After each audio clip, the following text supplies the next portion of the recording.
the day I find that hero. Okay, so here I actually unlocked the Poppy in the PvE round. And I heard that because there was the Poppy voice line.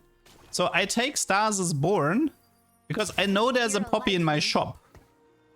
Right? So I was being clever here. I unlocked, I put 1.5 items on Jarvan. This will unlock Poppy. Then I take Stars Are Born to immediately start with the Poppy 2-star for a strong front line. It's pretty smart.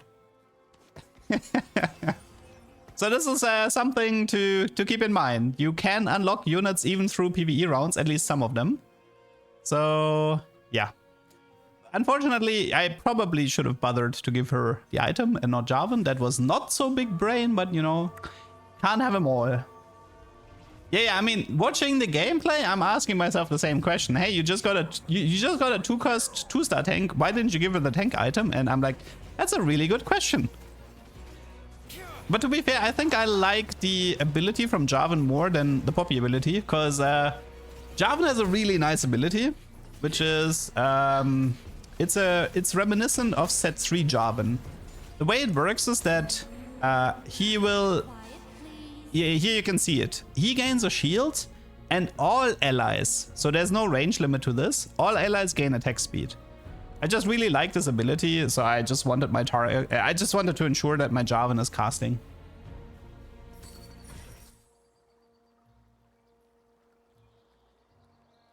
So yeah, it's kind of like the Darkstar Jarvan a bit, except maybe even a bit better because the positioning doesn't matter. You can like position Jarvan on a side and your entire team still gets the attack speed. Although it's a lot less attack speed than Darkstar Jarvan. Silas, I mean, you can just Google it. But in short, it's Sell a Jarvan to, Lux to, Garen to, and then you need, do you need to be level 8? Nah, probably not. I think it's just sell those 3.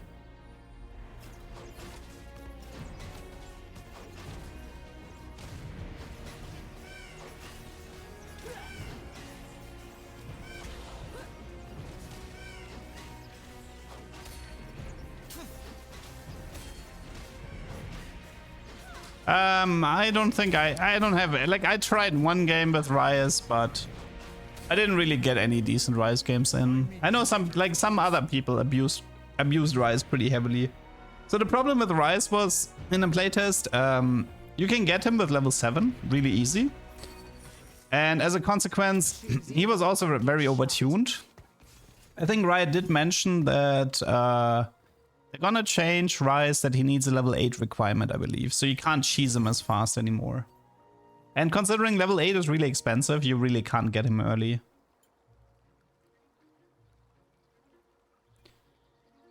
Like I said, like I mean, I did mention this before, but like if you like skilled gameplay, if you like flex play, if you like balance, if you like esports, this is a really good set for you. If you want to do wild shenanigans, if you want to do artifact combos, if you want to break the game in a really weird way, this set is gonna suck. So it's very, very clearly, this set is like very clearly pushed towards the esports player type. So if you don't like ladder grinding with skill-based gameplay, you're gonna have a really bad time, unfortunately. Which is, by the way, so I'm actually the player type who suffers a lot from this set. Because I like to do wacky stuff and wacky content, and this set really is not that great for that type of content. Like, I don't know. Like, for my type of content, like crazy artifact interactions of set 16, you know, stuff like that. Yeah, that's not gonna happen. The amount of cooking you can actually do in the set is really bad. You can quote-unquote cook by putting different filler units together, but that's not really a cook in my opinion. That's just playing the game.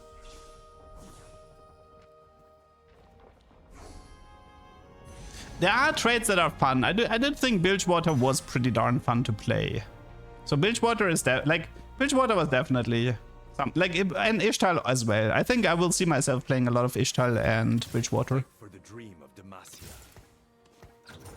You can argue I now have double the amount of 3-star legendaries to make a YouTube video about, so that's great.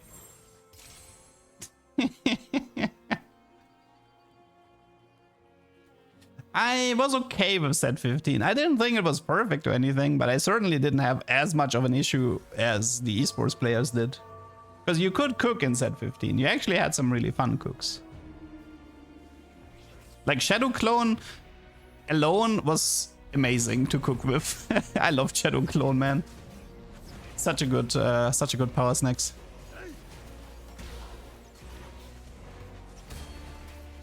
I mean, and even though it was kind of disgustingly broken, Golden Edge Gnar, man, that was fun.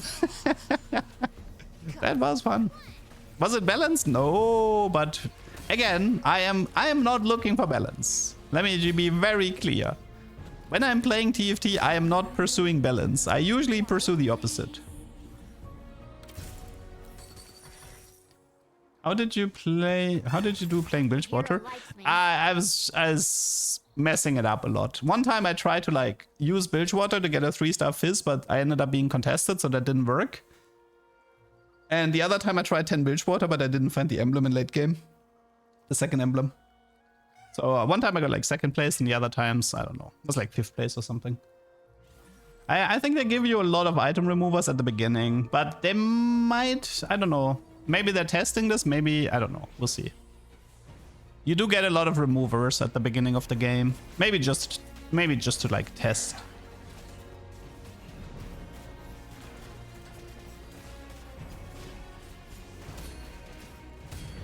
The gimmick of the set is that you have 100 champions instead of 60 champions. That's the gimmick. How does prismatic work this set? So there's 3 different ways to get prismatic traits in the set.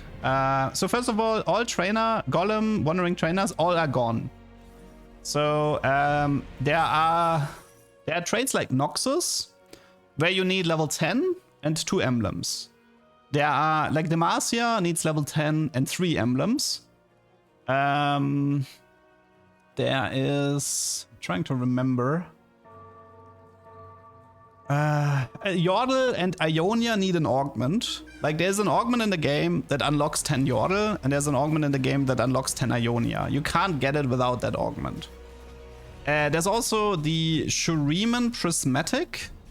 That one is really weird because you need to find Azir, who's like a T5 unit, and then you need to win a few games in a row, a few fights in a row, then you need to lose a few fights in a row, and then you need to like alternate between winning and losing, because this is how you unlock Nasus, Renekton, and Seraph. And only when you unlocked all 4, you get the Prismatic.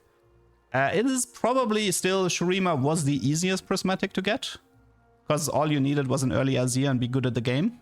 But yeah. So the reason why you don't need the tech crown for Demacia is you will actually see it this game, because I will be playing vertical Demacia in this game. When you get 7 Demacia, you get Galio. Now the way Galio works is that he's gonna be on your bench. You can't put him on your board, but he will actually give you +1 to the trait. So, and this is why you don't need a tech crown.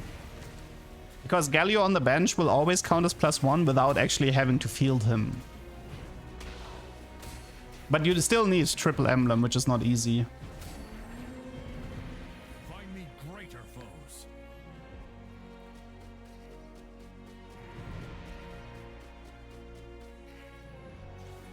I mean, the thing about Azir is that every time you get a Shuriman unit, the next sort of like condition becomes more difficult. So I think you start off by doing lose-win or something like this. And then you have to like estimate what is easier, confirm the winning streak or the lose streak in late game. It also depends on your HP, I suppose. No, so the champion pool issue is not there because you have to unlock these. There's like 40 units you can unlock. And they won't like, you're not gonna unlock that many units per game. And there are systems in place to make sure that you don't mess up your own champion pool too much.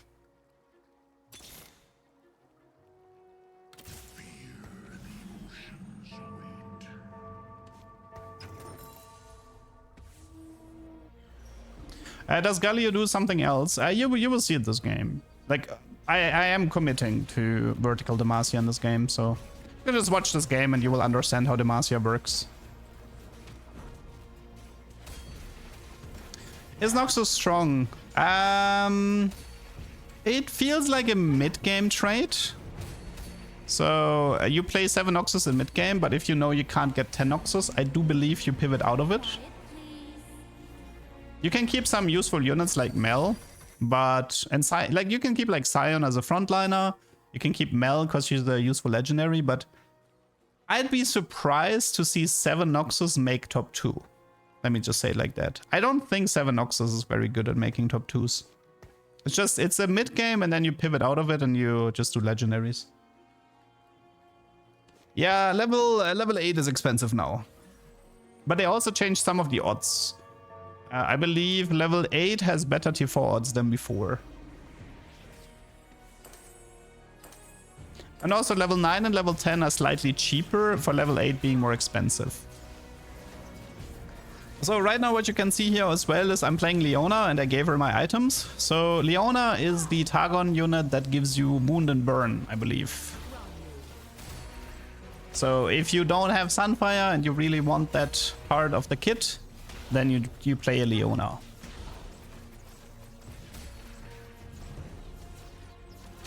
I don't think I've actually had a proper Targon game to show from the playtest, unfortunately. I'm playing some Targon units from time to time, and some of my opponents did Targon reroll. So there might be some fights where we can see Aurelion Soul and stuff, but yeah. And there will be some reroll comps. Yordle reroll is heavily encouraged because of the way the trade works. Outside of that, we'll have to see what actually will be worth playing. I do think Ashe Tryndamere will be played and Draven Darius will be played, if I had to take a guess.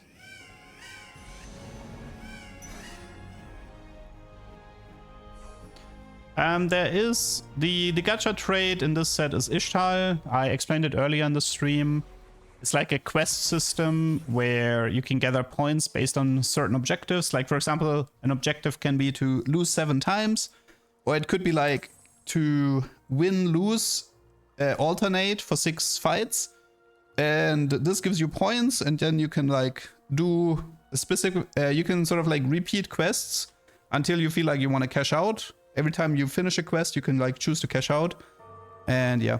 I would say overall I liked it. I think Ishtar was a very good gacha trade. I will be playing it a lot.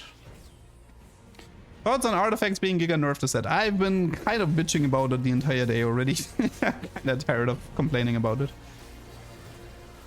I mean, technically, so what could happen with Ishtar is like this. You activate it and the game tells you lose 7 times. And you're like, okay, I'm gonna lose 7 times. Then you finish that quest and then Ishtar is like, hey, you wanna lose like 6 more times?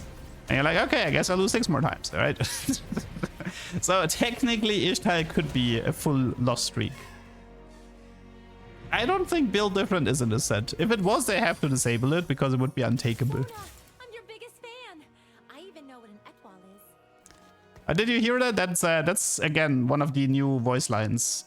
I had Sona on my board. I bought Lux, and Lux made a comment about Sona.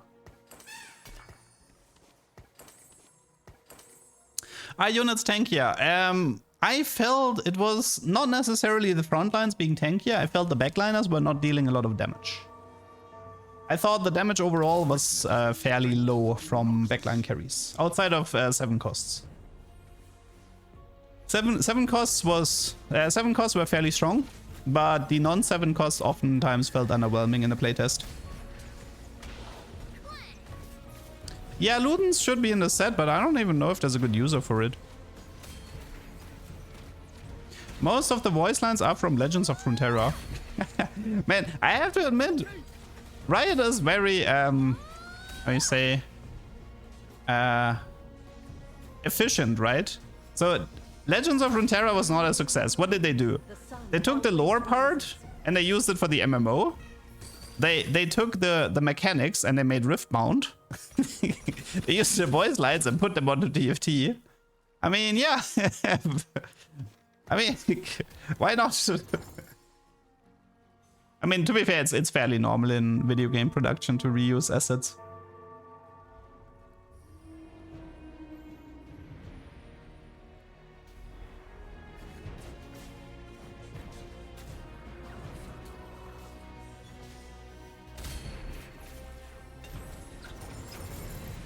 Will there be a for fun patch for set 15? There's gonna be Chonk on Wednesday. On Wednesday you can play Chonk's Treasure with set 15, but I won't be playing it because I'll be busy on the PBE server. Witness the strength of Noxus. Yeah, I mean, I didn't meant the mechanics for Riftbound. I know that the Riftbound works a lot differently, but they have certainly reused assets from Runeterra for Riftbound. I think that's what I wanted to say. Point being is though they're just reusing stuff, which I don't think it's a negative, by the way. I think it's actually a good thing that, you know, like you can argue that Legends of Runeterra died so other games could run. My father, the king. The king's spear obeys. Chonk is already out. Oh, okay. Isn't it out on PBE? I thought it only comes to live on Wednesday. Is there a trait that has bonuses team-wide? So there are units with team-wide bonuses. To make a few examples. If you play Skana on your board, your entire team gains armor. If you play Shyvana and she ults, your entire team takes less damage. If you... what was the artifact here? I don't remember. Yeah, this is, by the way, this is your Portal Forge. Have fun. Titanic Hydra, Static Shift, Aegis of Dawn. All of this stuff is useless. You have to take Flicker Blade. It's not even a question. You have to take Flicker Blade. I'm sorry, but like Portable Forge, man. Like this is gonna be your average artifact selection in set 16. You pray it gives you a Flicker Blade, and if it doesn't, it's go next. Okay, so here I fulfilled the condition. I found the Garen, so now I have fulfilled the condition for Galio. So I will get him next round. I have a Silas game coming up later. Unfortunately, here is I give Vayne 3 items, which is the unlock condition for Kai'Sa, but I'm actually not interested in playing Kai'Sa, so yeah. So my tier 4 pool is actually this is a negative for my tier 4 pool. So if my goal this game was to get a 3-star Garen or a 3-star Lux, I actually think I should intentionally keep Vayne on 2 items. So, as a future reference here. Now the Vayne, unfortunately, is really, really strong. Here you can see I unlock 2 units at the same time, giving me Galio and Kai'Sa. The only place I've been. No, so it needs to give you the unlock animation before you can find them, I believe. And the unlock animation only played once combat was over.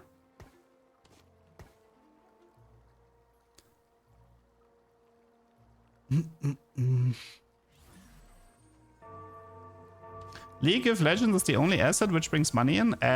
What? TFT makes infinite money. Valorant makes infinite money. What are you on?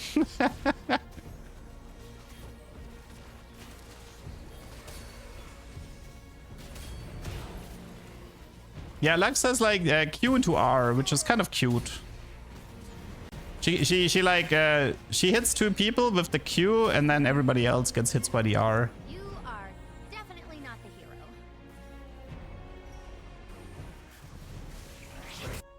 I mean, no, Taric has like a defensive aura. I don't think Taric was the MR unit. I think this was somebody else. And like Fiddlesticks also has a aura thingy that where people take more damage. But I think it's only when he's casting. I'm not sure. But point being is like, you don't really have a trait, but you have units, specific units that can sort of like give you a boost to your team.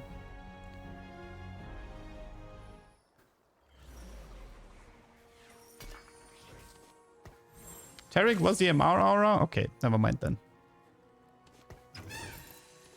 Oh yeah, this Lux is not using her E, you're right. Bad Lux. In rundown modes, that Taric is a Mars, Ghana is armor. Okay. But yeah. There's a lot of units that have like these abilities. Also, by the way, Swain is, I think, your like Sejuani type unit. He's Arcana. Wait, he was, I think he was triple trait. Noxus, Arcanist, and I don't remember his 3rd trait. It was a Warden, I think. And like Swain has like an AoE stun ability into the largest cluster. So yeah, Swain is gonna be a decent like CC filler type unit.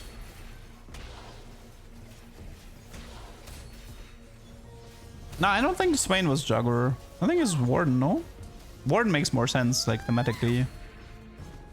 Wait, he's actually Juggernaut, really? Oh, okay, never mind. Then he's Juggernaut, I guess. This set seems like you go vertical every game. No, it's the opposite. So here's what you have to understand. This is a playtest, which means I don't actually know what 90% of the abilities do. So as a habit of learning the set, you always go for the easy stuff first, which means you take a trait that has a vertical, like Void, Demacia, Noxus. This gives you sort of like time to learn the set without getting completely demolished. And once you sort of like understand which units are useful and how to itemize them, you actually go away from these verticals, because this set is heavily against verticals. Like, you will not win your lobbies going vertical unless you either you cap out really nicely or you find the prismatic. But you should not expect to cap out with verticals in this set.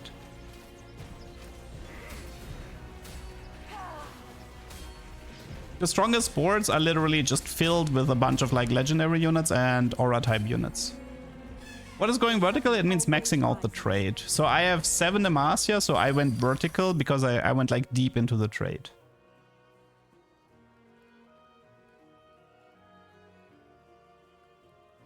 Looking back on set 15, how would you as a whole rate it?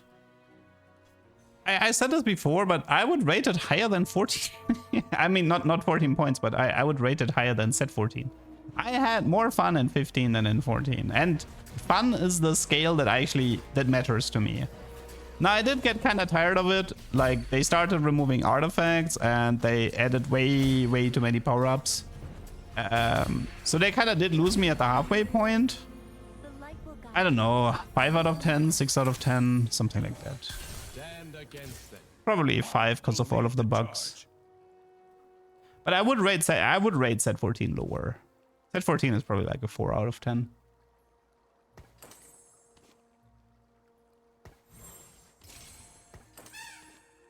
I mean, the problem with Build Different is literally every single legendary that is not unlocked has a unique trait. So they can't even activate Build Different. So yeah, oh, here we have, what is this? Void Reroll. Mazar 3-star, Cho'Gath 3, Rek'Sai 3, Rift Herald 2 with a Void Seraphine.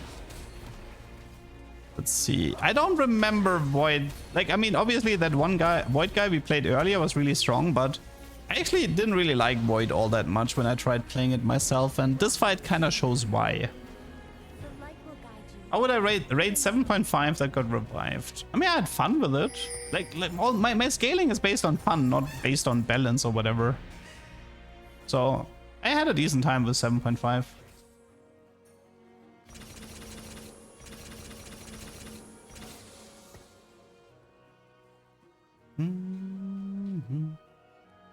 I mean, the thing is, like, set 15 at least had fun ideas, right? Yeah, you can argue the execution of those ideas didn't really land, but I think it had fun ideas. Like, I'm not gonna remember set 15 as a set that I hated. I was like, it was fine. It lost its steam halfway through, and it had a few too many bugs, and esports players hated it. That's what I'm gonna remember about this set. I will admit, though, the competitive patches look pretty shit to play from what I've seen. They had some really bad competitive patches.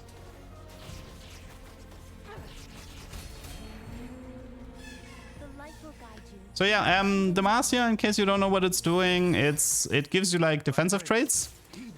And it has like a gimmick where after your team loses a certain amount of health, there's gonna be like a rally thing.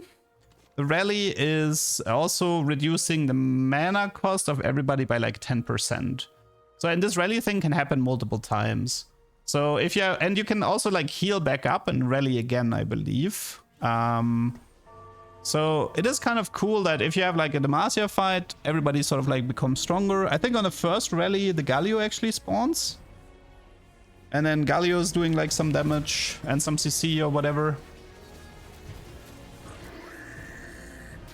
The rally animation is like here, you can see it's like this big sword popping up. That's the rally, I believe. Yeah, that's the second rally. So every time you see this big sword, it's like my units, I think, have like less max mana. So for Lux, it's obviously really cool because that means she's gonna cast more often.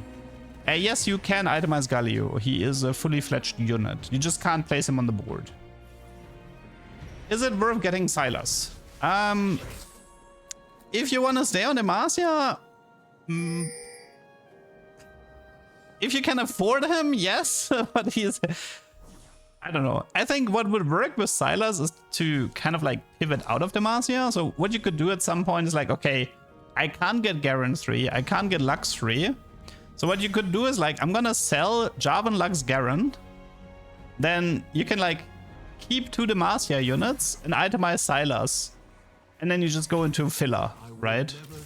So this is kind of how you could play it. What we do is So go from 7 Demacia to 3 Demacia with one of your Demacian units being Silas. That could work, and then you just fill up the boards with useful legendaries. Galio, I would lose Galio if I would try going for Silas. Technically, it is possible to sell Lux and buy her again, and sell Garen and buy him again, and sell Jarvan and buy him again. And just sort of like play a Demacia board together with Silas. You can technically do this, but it's a bit rough. Why would you lose Galio? I mean, if you go out of 7 Demacia, you lose Galio. Galio is tied to... Actually, no, wait. He's not. Actually, no, wait, he's a unit, right? Actually, no, never mind. No, you can keep Galio. Never mind. Silas isn't Demacia? I think he is, no? I think he's triple traders. He's, if I remember this right, he's Chainbreaker, Demacia, and one of the defensive trades, like Warden or Juggernaut or something. He's not? Really? Did it change that? Oh, is he Chainbreaker, Arcanus, Defender? I guess it thematically makes sense if he's not Demacia, because he doesn't really identify with the region. Oh, he's not Demacia. Okay, never mind then. Okay, then forget everything I just said.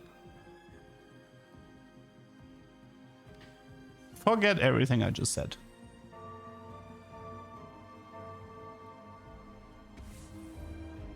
He was against them in the law anyway. Yeah, I mean, if region-wise, he's still Demacia, but I guess it makes sense that he wouldn't really rally together with Demacians. That doesn't really make sense lore-wise. Like, his whole gimmick is he gets unlocked after you sell Lux, Jarvan, and Garen because he betrays them, so... Well, I say betray, but... He was kind of the prisoner. He did betray... You can argue he betrayed Lux. Lux was nice to him. At least that's how I remember it. the strength of Noxus. Yeah, I mean, Vayne looks strong, but she also has, like, nice items. Technically, her trait isn't even active, right? I think she's a long shot, which is like a sniper-type trait. You're breaking him out of Demacia to unlock him, yeah.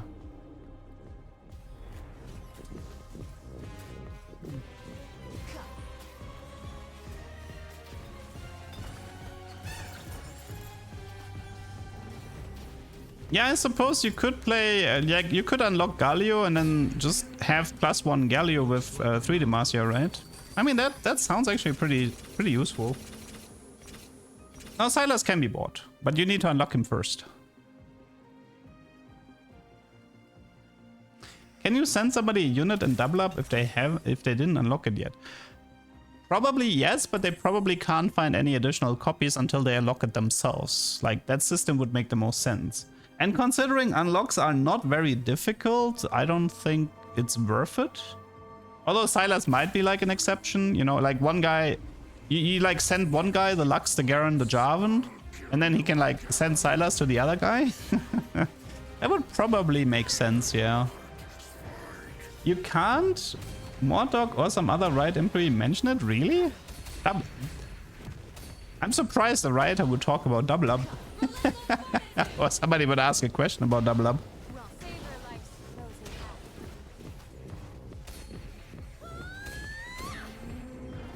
Well, you can send Azir, but yeah, I mean, okay, well, okay, it actually, okay. Yeah, if both players have Azir and then you unlock different ones and then send them over, you would immediately break the game. Okay, fair. That's actually kind of fair, yeah. So Adaptive actually doesn't care if you start in the front or the back. They have changed Adaptive to separate between you're a tank and you're not a tank. If you're a tank, you get the defensive stats, and if your archetype is not a tank, you get the offensive stats. I think he is a classified magic tank, so he would get the I mean, well, he is starting on bench, so I don't know if the Adaptive would actually trigger, but I'm not sure. Actually, wait, no, it's not a start of combat buff anymore. Adaptive is, it updates immediately based on your archetype. Right. Yeah, Adaptive would work on Galio.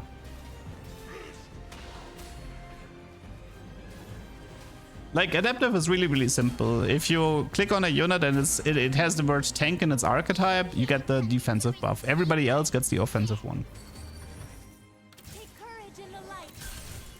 Show Lux, I can't show anything. This is a playtest. You have to go back in time and ask my past version to hover. What's this? I mean, I assume it's AP tank. That makes the most sense for Galio as an archetype. Right now I'm like testing a little bit with Galio, but I think like what I'm currently doing doesn't actually make all that much sense. But I have so much HP, like I have like 81 HP, so I decided that I'm gonna be testing around a bit. Doing some shenanigans. Some limit testing with Mr. Galio. I'm also 2 Lux away from Lux 3 while being level 10. So I was kind of hoping to get a 3-star tier 4 unit this game.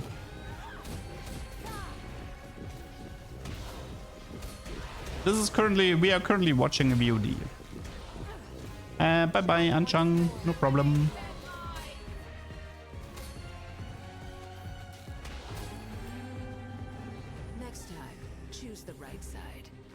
Archangel not stacking on Galio. Rip. I suppose you could give it to him once he's in combat. Well, I guess that's we could call that one a bug, I suppose. Does Zillion have a weird interaction with Clone? Haven't tested that one yet. 1 Lux away from Lux 3. Unfortunately, my opponent is like... Should have bought that Galio probably, but...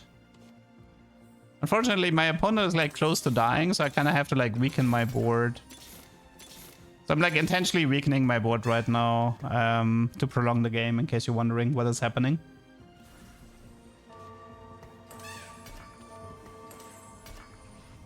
So yeah, I'm literally ensuring I lose. The king's spear obeys. I think Galio only summons the strongest Galio on your bench. I don't think you can have multiple. That would be way too broken. Okay, here I realize, okay, my opponent is actually not that weak. Oh, he's playing Ashe Twinamere reroll, I just saw. Ashe Twinamere Sejuani reroll. Witness the strength of Noxus. Probably could have played this a bit more patient here, but whatever. I've never been known for patience. I was like, surely this luck will show up any minute now, but nope. But yeah, I could have played this slower. Could have just stayed high eco, removed items from Lux Galio. That should ensure I lose, and then I all in 7-1. For the future, you know. I already know there's a YouTube comment who's asking why I didn't do this.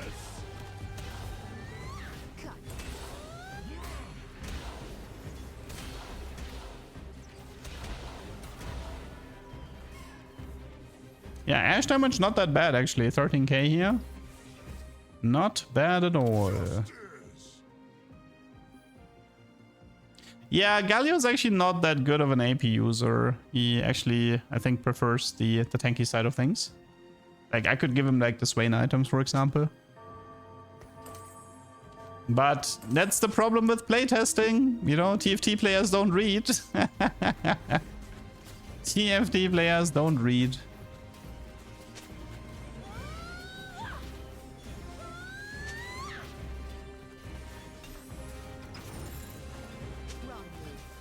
You can blame me if I make this mistake on PBU on live server. The light will guide you,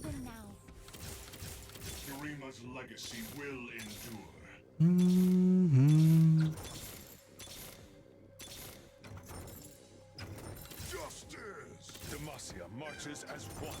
So yeah, I keep trying to like Fight for the dream of Demacia. I keep trying to keep Damacia active while I feel like at this point Lux could have shown up. Let's be real here. At this point Lux really could have shown up by now. That was kind of not cool of her to not show. A quick debrief of 100 units? Yeah, good luck with that. Let me just remember a quick debrief of 100 units. Also, there is no debrief, so... You get a quick debrief of the set mechanic.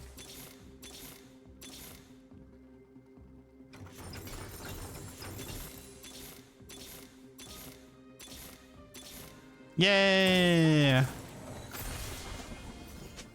Play Shyvana, she actually has like something useful here. The dragon near. But yeah, unfortunately, it is the end. Final fight. We did see a Lux 3, but it cost... What did it cost me? Everything. It cost me everything.